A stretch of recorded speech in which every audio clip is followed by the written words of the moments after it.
Hello everyone, welcome to History and Culture.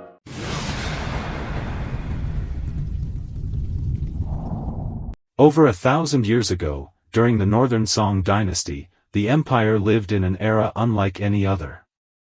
The emperor resided in Dongjing, modern-day Kaifeng, a capital bustling with over 1 million citizens, where doors were left unlocked and streets glowed with lights deep into the night.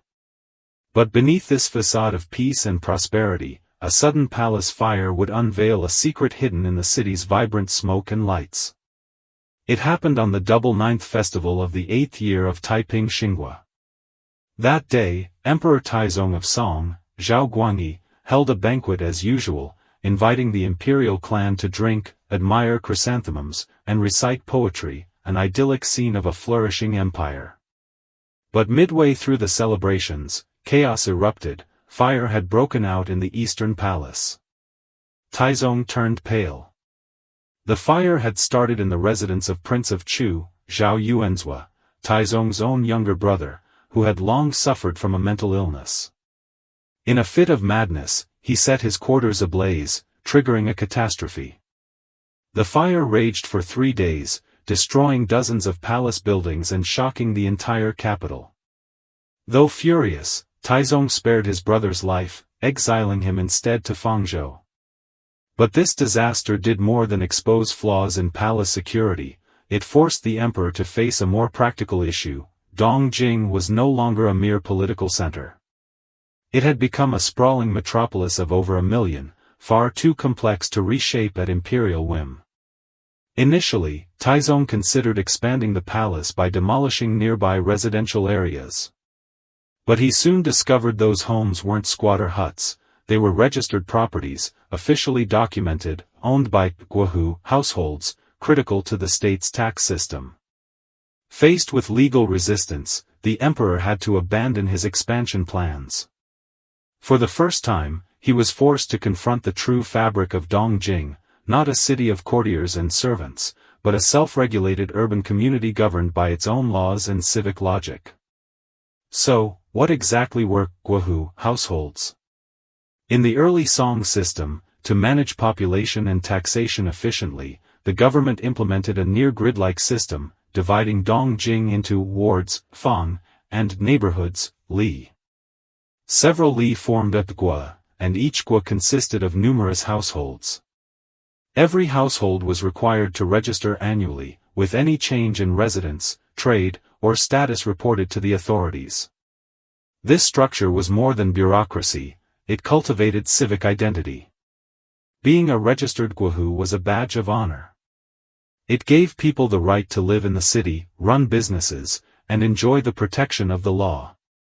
Over time, people took pride not in being subjects beneath the imperial palace, but in being citizens of Dongjing. That's why even an emperor like Taizong couldn't tear down homes at will. In this era, imperial authority had begun to meet the emerging concept of urban rights. It wasn't a collapse of power, it was the birth of civilization. After the palace fire, Zhao Yuanzhua would spend the rest of his life in exile, and Taizong himself grew increasingly cautious about the limits of his power. His approach to governing Dongjing shifted. He came to rely more on civil officials, data, and law, rather than personal will. That year marked a true turning point in the rise of Song urban civilization. This is what makes that episode so profound when we look back today.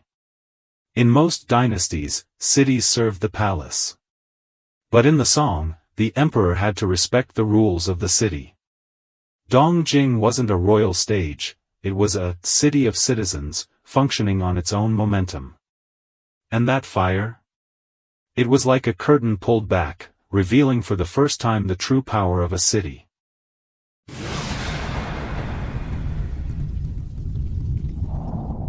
What was nighttime like in China 1,000 years ago? Dark, silent, and deserted? You might be surprised. In Northern Song dynasty Dongjing, modern-day Kaifeng, hailed as the first city of the East, the nights were often livelier than the days. Taverns blazed with lanterns, upper floors echoed with music and dance, street vendors stirred sizzling pans under flickering flames, metal clanged, voices buzzed. And believe it or not, even the emperor could order midnight snacks delivered to the palace. That's right, during the Song dynasty, urban life had already entered a full-blown, takeout era. Let's begin with a peculiar tale. One year, Emperor Zhenzong of Song, Hejing, fell ill and suddenly craved a local snack called steamed crispy chicken, zhengsuji. The imperial kitchen had never heard of it and couldn't find a recipe, so the head chef secretly dispatched someone outside the palace to fetch it from a famed private vendor, Old Zhao No. 5. But business was booming at the shop, lines of hungry customers filled the street. The palace messenger had to take a number and wait like everyone else, spending an entire hour in line before securing the dish. When the emperor finally tasted it, he was overjoyed. Not only did he reward the shop with silver, he issued a decree: Zhao No. 5 shall be listed in the imperial kitchen registry and deliver to the palace 3 times a year. Overnight, the shop became legendary, and the lines grew even longer. As funny as this may sound, it reflected something revolutionary in Song governance, an unprecedented liberation of nighttime commerce. Before the Song, under Tang and earlier dynasties, cities strictly enforced curfews. When night fell, ward gates shut, and street movement was forbidden. Even officials and scholars were expected to return home by a set hour, and violators could face harsh penalties. This stemmed from a state ideology of containment. In the emperor's eyes, the night was dangerous, chaotic, and unpredictable, thus it had to be tightly controlled. But the Song people thought differently. They embraced the night as part of life, perhaps even the best part of it. Especially in a metropolis like Dongjing, nighttime was when the city truly came alive. Gradually, the Song government began relaxing curfews. At first, night markets were allowed to operate until midnight, then extended into the early hours, 1 to 3 a.m., with a dedicated night market bureau established to handle lighting, security, and fire safety. Just how dazzling were these night markets? One southern Tang poet wrote, "Lights from 10,000 homes glow beyond the walls, the Milky Way reflects on waters below." From outside the city, it was hard to tell where the stars ended and Dongjing began. The most vibrant area of all was near Xuande Gate, in a district called Huazi, originally a performance venue for artists, but later evolved into a nightlife hub blending entertainment, food, and trade. By day, Huazi hosted acrobats and storytellers. By night, it became a nighttime cultural park of wine, opera, gambling, cockfighting, and stage plays. At the heart of it all was food. Despite their refined manners, the Song people had demanding palates. They favored not grand banquets, but delicate, convenient street foods, deep-fried dough sticks, garlic-smashed fish, sugar-dusted fritters, ginger jelly, osmanthus rice wine, caramelized chestnuts, each snack crafted to perfection. Naturally, with such demand and density, takeout services emerged. Books like Dreams of Splendor in the Eastern Capital reveal that many restaurants and snack shops offered food delivery to your door. A customer simply sent a servant with the house number, and the shop dispatched a porter on a small cart with hot dishes, quick and accurate. Some even mastered scheduled delivery: millet porridge at 4 a.m., osmanthus cakes in the afternoon, warm yellow wine at 9 p.m., almost identical to modern food delivery platforms. Even the palace couldn't resist the allure of this takeout wave. Besides Shenzong's craving for steamed crispy chicken, there's also a story about Emperor Huizong. Upon tasting a soup made from cured fish at a humble noodle shop, he was so impressed that he personally wrote them a signboard: "Best preserved flavor." Officials were stunned. But how could commoner food enter the palace? Who delivered it? Wouldn't it breach palace security? This was thanks to the Song dynasty's imperial catering partnership system. To ensure food safety and variety, the palace didn't rely solely on in-house chefs.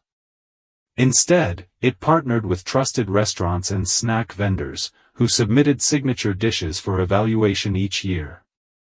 Civil records called it the offered menu, the court named it external catering list. This not only diversified royal cuisine but also encouraged innovation in the culinary arts. It wasn't just about eating, either. Drinking was just as refined.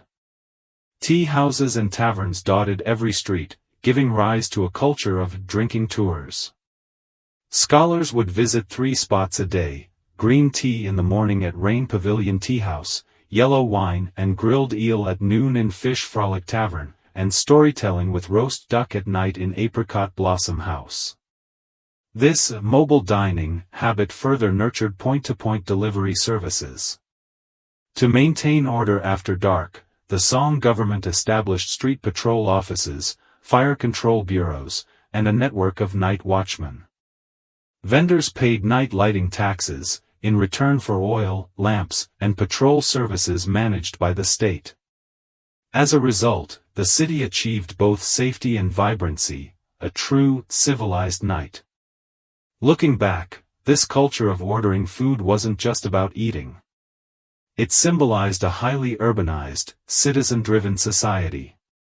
In Dongjing, citizens had the right to walk at night, to eat as they pleased, and to entertain themselves. And the government didn't suppress it, they adapted to it, even came to rely on it. Takeout was more than convenience, it was a microcosm of urban governance and cultural identity.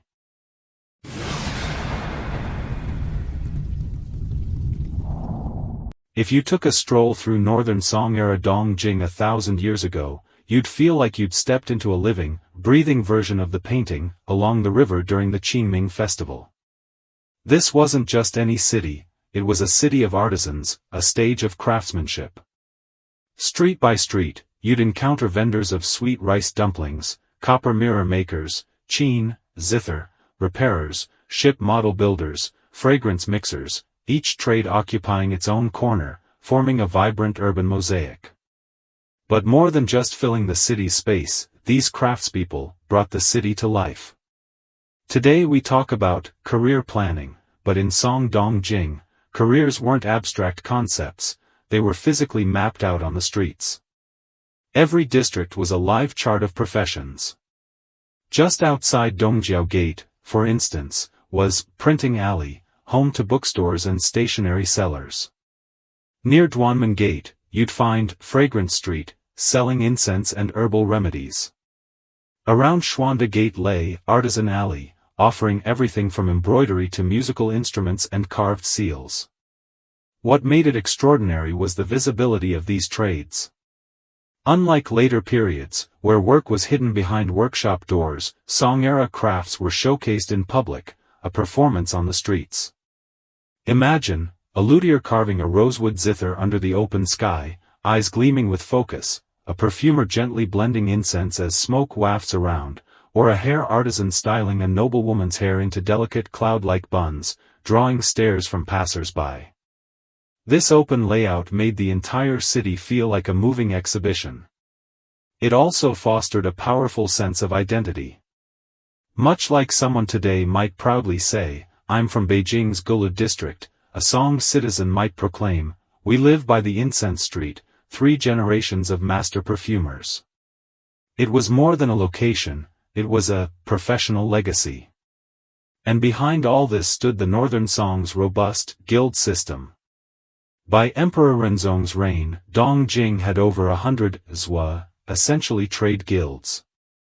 Lacquer workers belonged to the lacquer zwa, jade carvers to the jade zwa, mirror makers to the bronze zwa, umbrella makers to the parasol zwa, and so on. Each guild had its own rules, apprentice rights, and internal hierarchy. Apprentices trained for 3 years before setting up shop. Guilds regulated pricing, mediated disputes, and even nominated talent to government positions. One of the most fascinating examples was the Drummakers Guild, not ordinary drums, but those used in royal banquets. They had to be made with yellow cattle hides slaughtered within 3 days of the winter solstice, and fitted with ironwood from Dingzhou. Each drum was tuned to perfection, its hide etched with symbolic patterns. One renowned drum maker, Hu Daji, crafted drums whose sound carried across 3 neighborhoods. Emperor Huizong honored him with the title, Master of Sound, equivalent to a 5th-rank official. And these artisans weren't just humble shopkeepers. They embraced their visibility and performed their skills during festivals, temple fairs, and palace banquets.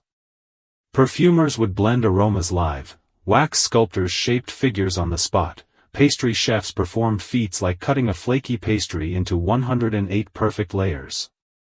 Crowds gathered. Applause erupted. In this city, work wasn't just survival, it was celebration.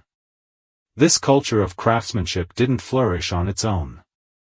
The Song government actively supported artisans.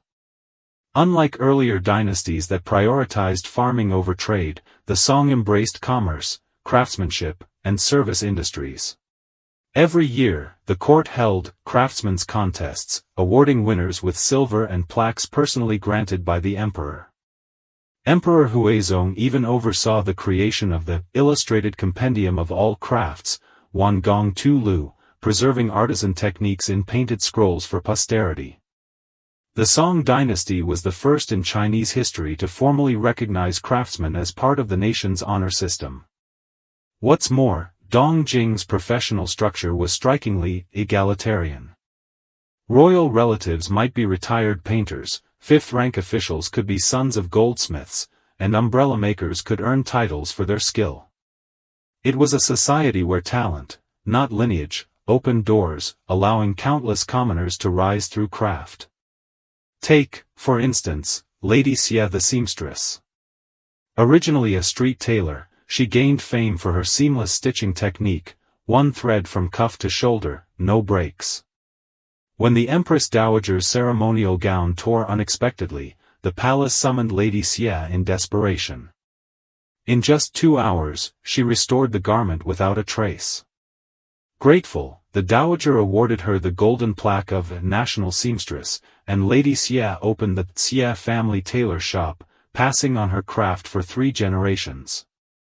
Then there was Jia Ming, a fan artist known as the Zhao Boju of paper fans. A street painter, he caught the attention of court officials with a painting of plum blossoms in the snow. Recommended to the imperial court, he became a royal painter. Later, he wrote, "Had I not stood in Wazi Street for half a year, how would I have found my name in the palace?" These stories show that Songdong Jing wasn't some lifeless, official city. It was fluid, open, and richly diverse. It allowed talent to shine, identity to evolve, and humble craftspeople to knock on the gates of royalty through sheer skill. That's why Song-era Dongjing never lacked legends. From Zhao No. 5's steamed chicken to Xia's seamless gown to Jia Ming's snow-painted fan, every artisan had a story, and each story was inseparable from the city itself. Most importantly, these stories weren't rare exceptions. They were the result of systemic encouragement, cultural acceptance, and social respect. This was the true essence of the great governance of the Song, not because the emperor was so wise, but because millions of ordinary people helped build a society of shared value and order.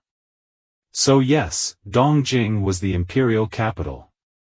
But more than that, it was a sacred land of artisans, a city whose vitality didn't come from palaces and towers, but from the glowing hands of its everyday creators.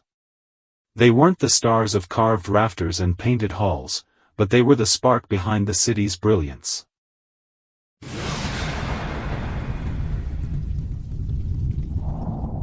Have you ever wondered if a city can truly die? Not by natural disaster, not by earthquake, but crushed under the wheels of history, mercilessly abandoned by fate, its former glory, its bustling streets, its dreams and laughter, all turning to ruins overnight. This was the fate of Dongjing, later known as Bianjing. In 1127, during the Jingkong incident, the Jurchen army invaded Dongjing. On the day the city fell, nobles wandered in tatters, and corpses littered the streets. Emperor Huizong and Emperor Qinzong were captured and taken north. The capital of the Great Song, once famed as the City of Eternal Lights, where millions thrived, instantly became a scorched battlefield. That night, there was no opera, no glutinous rice balls, no bronze mirrors polished, no talk of the 100 crafts. Palaces were burned, books looted, and even the precious paintings of Bian River boats were cut into pieces and offered to the Jurchen Khan as trophies. The artisans who once recorded the city's order and prosperity scattered like fallen leaves, some fled south, some perished, others aged in foreign lands. The city's memory, like a wisp of smoke after the lights went out, gradually cooled and quietly vanished. This was not only a political catastrophe but also the end of a urban civilization. Dongjing's greatness was not just because it was the capital, but because it embraced the dreams of countless ordinary people.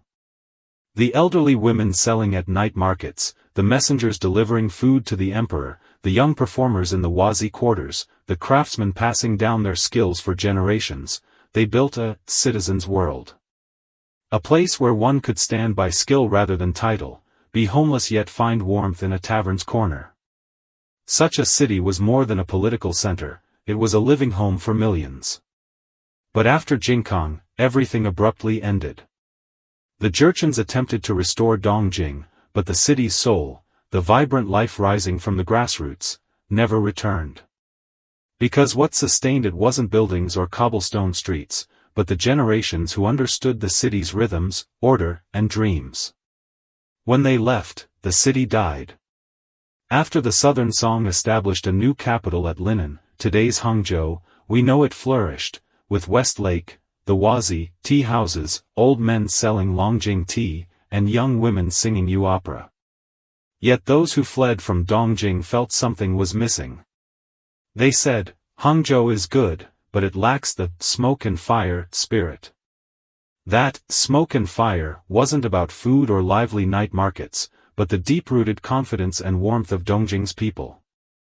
A persistence to sell at the same stall for 30 years, a cultural memory of passing down family recipes like a sacred legacy, a life belief that even if the palace falls and the emperor is gone, one still stokes the lamb soup pot until 3 in the morning. Dongjing didn't die from the city's destruction, it died from a cultural rupture in the hearts of its people. Later generations remember Dongjing mostly through writings and paintings, like the Dongjing Menggualu and the Qingming Shanghe Tu. Yet the author of Menggualu, Meng Yuanlao, was himself a refugee from Dongjing. In exile in Hangzhou, he wrote a memoir of Dongjing, each stroke filled with bitterness and longing. He neither praised imperial wisdom nor sang praises, but wrote the truest memories of his city, which bridge had the old man selling cakes, which alley had a troupe performing acrobatics, which night market's lantern show reflected floating painted boats. You can feel those words weren't meant for history, but for himself, and for the people and streets he would never see again. Even in the Southern Song court, some knew the value of Dongjing. Emperor Gaozong Zhaogo once told his ministers, "In my dreams, I often return to Dongjing." Though he ruled in Hangzhou, he never forgot that city of eternal lights. He even ordered the construction of a palace in Linan modeled after Dongjing's Xuanda Gate, to ease his homesickness. But a city's soul cannot be copied. No matter how much you replicate streets, bridges, Wazi quarters, and markets, you cannot recreate the people who once lived and breathed life into Dongjing. History is like a river flowing past a city, leaving stones, sand, and ripples that never return. Dongjing is that city swallowed entirely by the river of time. It once shone, once thrived, once fulfilled countless dreams, but in the end became a vast, unrepeatable regret. Today, standing on the walls of Kaifeng, there is little trace of old Dongjing. The Bian River is dry, the Wazi vanished, and Xuanda Gate is but a lonely place name. Yet if you walk closer, you might still hear an old man at a braised noodle stall recounting his ancestors' crafts, or see the faint mark, Tongzhua Hu family, beside an ancient bronze mirror in a museum. Then you realize the city never truly died, as long as someone remembers, as long as someone wants to tell its story. It lives in the depths of those flickering lights, in the history we share. This is History and Culture Channel. Like and subscribe are the biggest help and support for us. Thank you everyone. See you next time.